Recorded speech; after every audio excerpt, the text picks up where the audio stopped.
Als Gesellschaft sind wir meist leider nicht vollkommen diskriminierungsfrei und vorurteilsfrei. Aus diesem Grund lernen die Modelle auch diese Muster.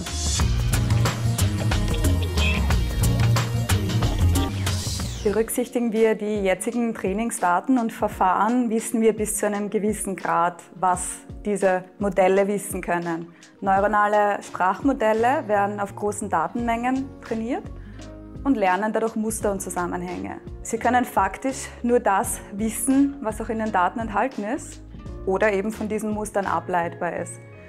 Ob wir diese neuronalen Mustererkenner als künstlich intelligent betrachten, hängt von unserer Definition von Intelligenz ab. Leider sind wir als Gesellschaft, die diese Daten zur Verfügung gestellt haben, weder vorurteilsfrei noch frei von Diskriminierung.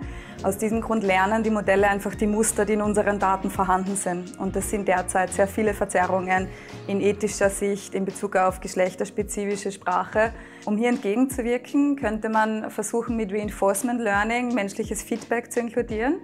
Allerdings funktioniert das meist nur bedingt und ist auch meist nur auf Englisch erprobt. Es gibt hier auch viele Beispiele, wo nicht nur die Sprache an sich in Bezug auf Endungen diskriminierend ist, sondern wie der AMS-Berufsinformat zeigt, auch andere Berufe vorgeschlagen werden, je nach Geschlecht.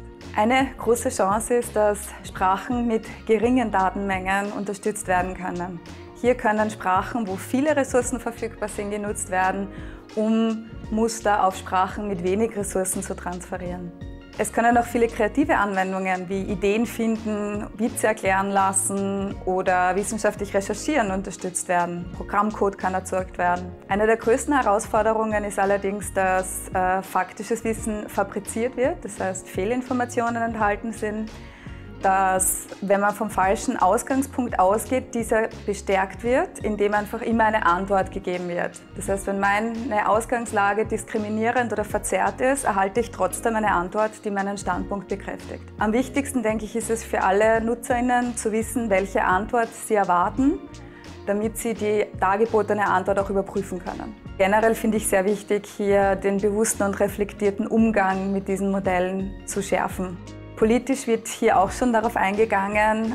Die EU hat eine neue Richtlinie oder neue Richtlinien erlassen, um hier Transparenz zu fordern, dass alle generierten Inhalte auch als solche ausgewiesen werden müssen. Denn wir werden uns vermutlich in den nächsten 20 Jahren nicht zu 100% auf den generierten Inhalt verlassen können.